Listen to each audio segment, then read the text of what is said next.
Hi,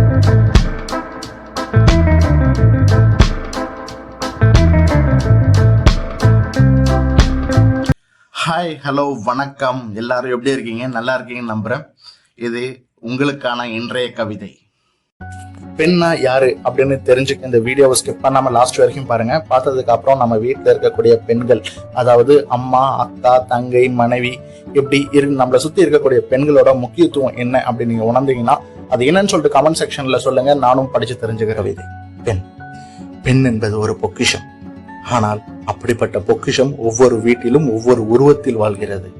அம்மாவாக, தங்கையாக, தாயாக, மனைவியாக, மகளாக என்று சொல்லிக் கொண்டே போகலாம். அப்படிப்பட்ட பொக்கிஷத்தை நாம் போற்றி கொண்டாட வேண்டும். அதை மிதிக்க கூடாது. ஆனால் நம் வீட்டில் தாயாக நமக்கு அன்பு செலுத்துகிறாள், மனைவியாக நம் குடும்பத்தை வளர்க்குகிறாள், மகளாக தன் குடும்பத்தையே விளக்கேற்றி வைக்கிறாள், தங்கையாக ஒவ்வொரு வீட்டிலும் ஒரு அண்ணனுக்கு நம்பிக்கையாக இருக்கிறாள். இப்படி பல ரூபங்களும் உண்டு, பல உருவங்களும் உண்டு. கடலின் ஆழத்தை கூட ஒரு கருவியால் ஒரு மனிதனால் அளந்து விடலாம். ஆனால் ஒரு பெண்ணின் மனதை யாராலும் அளக்கவும் முடியாது, அது உணரவும் முடியாது. அது ஒரு வார்த்தையில் அல்ல, ஒரு வாக்கியத்தில் கூட சொல்ல முடியாது. பெண்ணின் வாழ்க்கை ஒரு போராட்டங்கள் நிறைந்தது. ஆனால் என்றுமே அவள் குடும்பத்துக்கும் சரி, சமூகத்துக்கும் சரி, அவள் மரமாக மட்டுமே உள்ளார். அவள் பார்க்கின்ற பார்வைகள் எல்லாம் வெறும் பார்வைகள் மட்டுமல்ல, ஒரு கவிஞன் தான் எழுதிய கவிதையின் ஆழத்தை உணர்வது போல் இருக்கும். அவள் பேசும் வார்த்தைகளில் எல்லாம் மழை துளி ஒவ்வொரு சொட்டாய் வந்து தேன் துளியாய் சங்கீதம் போல் காதில் விடுவது போல் இருக்கும். அவள் சிரிப்பு சத்தம் உலகின் அழகியே மெய்மறக்க பார்க்க செய்யும். பெண் இல்லாமல் ஒரு நாளும் தொடங்குவதில்லை, அந்த நாளும் முடிவதில்லை.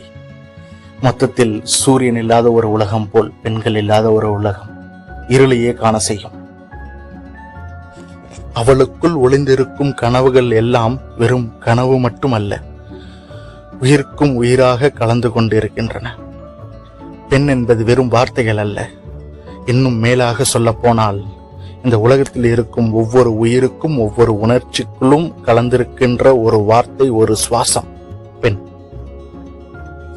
வாழ்க்கையின் அனுபவத்தையும் உறவுகளின் மகிமையும் பெண்ணின் பாதையில் நாம் காணலாம்.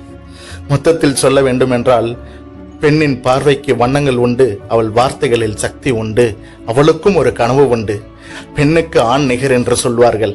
ஆனால் என்னை கேட்டால், பெண் தாயாக இருக்கும் போது ஆண் என்றுமே அவளுக்கு நிகரில்லை என்றுதான் சொல்லுவேன். இந்த கவிதை பிடிச்சிருந்தா அப்படியே லைக் பண்ணிருங்க. நம்ம சேனலுக்கு ஃபர்ஸ்ட் டைம் வரீங்க அப்படின்னா சப்ஸ்கிரைப் பண்ணிட்டு பக்கத்துல இருக்க பெல் பட்டனை டிங்னு அடிச்சுங்க. அப்பதான் நம்ம சேனல்ல போடக்கூடிய வீடியோஸ் எல்லாமே உங்களுக்கு உடனே கிடைக்கும். இதோட நான் கிளம்புறேன்.